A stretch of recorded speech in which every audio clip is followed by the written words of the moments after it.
Hallelujah. A lot of people have a wrong perspective to this season, which is not healthy to their faith development.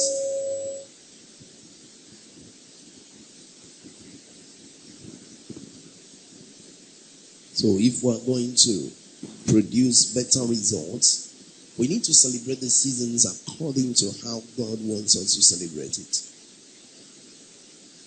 And this morning we'll be looking at the redemption announcements. The redemption announcements. God had a plan. And his plan was a plan of redemption.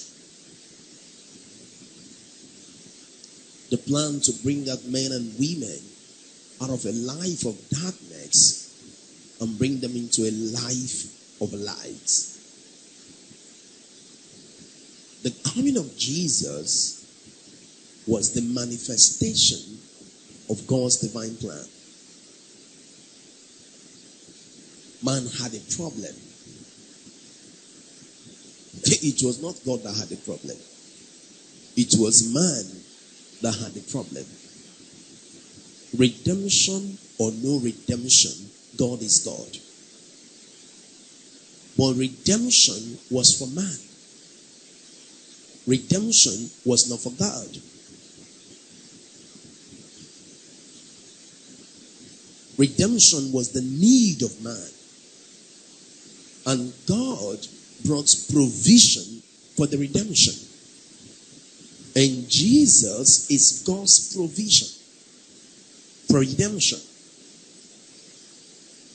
Jesus is God's provision for redemption.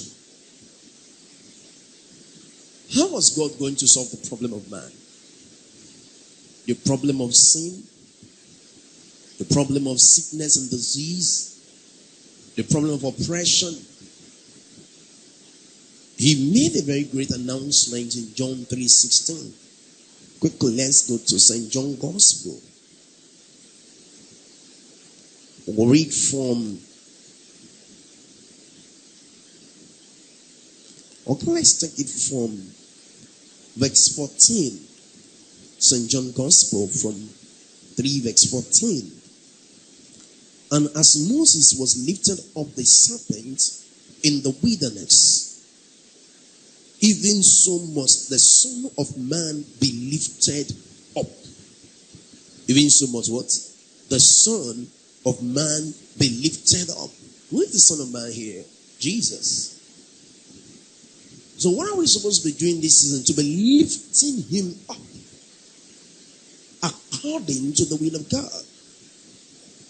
Lifting him up begins with accepting his lordship.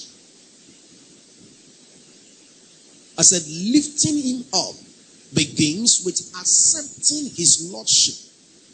And the knowledge of his lordship will determine how you do the lifting. The knowledge of his lordship. You see, it's one thing to say that Jesus is Lord. Another thing is for you to show in your lifestyle. Someone could say that Jesus is Lord, but it does not show in their character.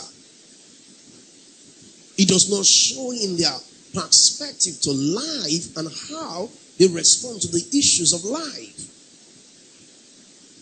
Hallelujah. You see, if Jesus is Lord, it will determine your action. It will determine your lifestyle.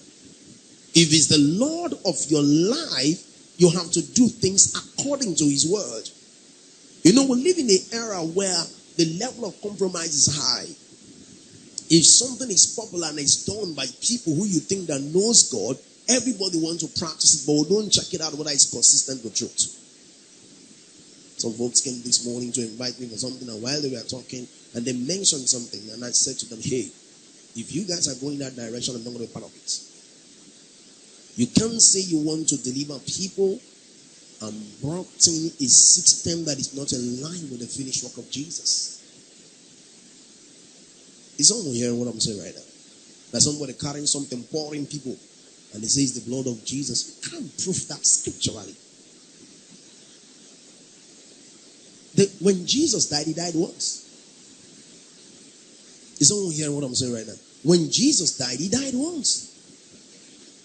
So you carrying something, mix it up and be pouring people, you can't say that is the blood of Jesus.